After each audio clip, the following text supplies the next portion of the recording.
morning. Happy Sunday. Hopefully it's a rest day for many of y'all.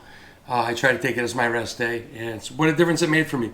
Rest, rest, rest. I was always one of those 7 days a week guys, even if it was just cardio on 1 or 2 days.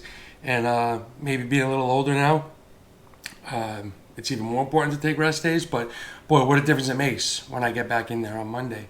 And if there's a time when I take 2 days off in a row, which is super rare, but when I do, boy, my body thanks me for it. So what I wanted to talk to you about today was something that came up this week. I met with somebody who I'm going to be working with in the next couple of weeks. And we had talked about what type of training she does right now. And as I always do, I always ask people, what are your workouts like right now? And oftentimes, maybe like a third, maybe 25% of the time, people will say, oh, I do an upper-lower split. 1 day upper body, 1 day lower body, and then a day off, and then I repeat. And I'll ask, what type of exercise that they do. And it'll be a bicep movement, a tricep movement, shoulders, or it could be a push-pull too, which is also incorporating a bunch of different body parts at once. So whether you're doing a push-pull or whether you're doing upper-lower, you are not doing isolation. We can agree on that. If you're doing either one of those, you're not isolating a specific body part. Sure, you could say you're isolating your upper body or your lower body, but you're not isolating a specific body part. Here's why I am an advocate of isolation training for hypertrophy, and in many cases fat loss too, because those can go hand in hand. The more muscle you have on your body, the more calories you burn. I won't get into that because I don't want to make this too long, but I'm going to explain quickly why I believe in the school of thought that hypertrophy training, isolation training, is the best way to go for most people to achieve the results they want, which is muscle growth, tone, things like that. So here's the reason. You've got a finite amount of blood in your body. At any given moment, there's a finite amount of blood. Sure, your body is creating more erythropoiesis, things like that. Your body is making more red blood cells. But let's just say right now you've got a specific amount of blood in your body. The goal of any workout is to engorge that muscle you're working with as much blood as possible.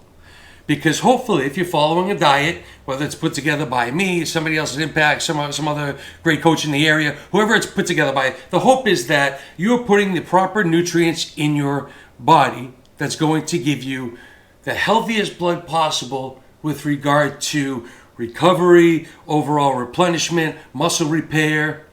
The hope is that your coach or who's ever guiding you, or if you have enough knowledge yourself, the hope is that through your diet, you are filling your blood with all of these nutrients needed to do that, okay? So when you're in the gym and you're breaking down, let's say you're going to work on biceps. Let's say arms, make it a little easier. You're going to go in there to train arms.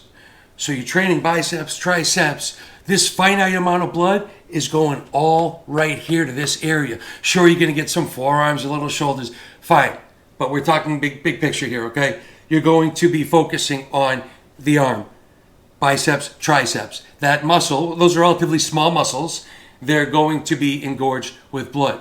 Now, let's say you're doing an upper-lower split. You're going to be doing upper body. Now, not only have you trained bis and tris, you're going to throw some shoulders in there, you're going to throw some chest in there, you're going to throw some back in there. So you've got this blood, right? And now you've got to dissipate it amongst this whole area, your entire upper body.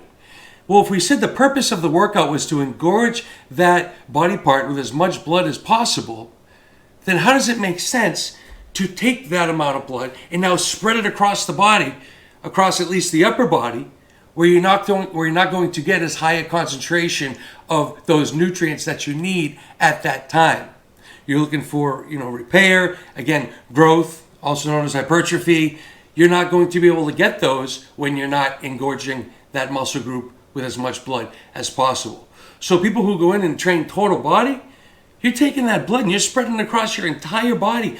You're not focusing on one group, and you're certainly not putting in enough effort to create muscle breakdown for every muscle.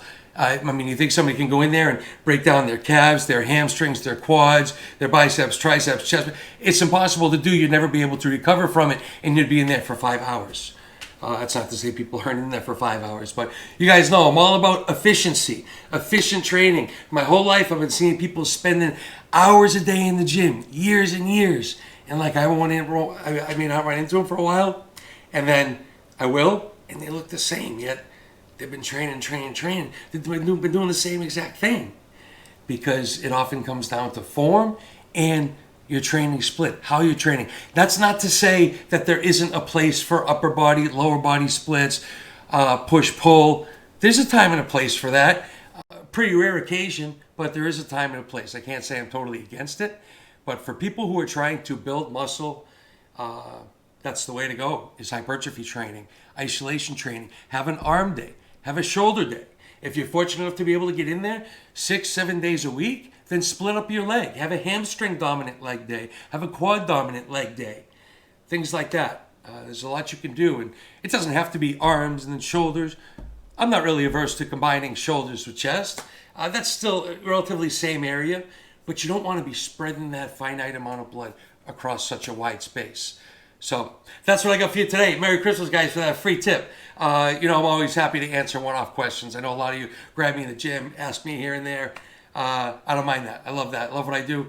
Happy to help you guys anytime.